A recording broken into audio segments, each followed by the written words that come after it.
สบายดีหมดทุกคู่ทุกคนเอาเอาบรรยากาศยามเช้ามาฝากเนาะเวลาตอนนี้แม่น6 โมงนี่เป็นยังไงหมดทุกคนงามอยู่บ่นี่บรรยากาศแบบนี้อ่ะคิดว่าหลายๆคนนี่คือสิมักอยู่ได้นี่นี่ทางหน้าเฮานี่แม่นสวนกล้วย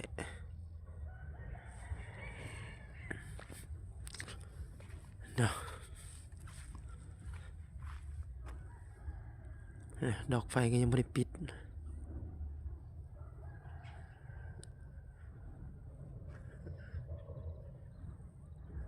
เอาบรรยากาศ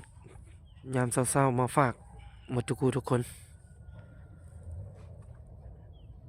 นี่ทางหน้าเฮาก็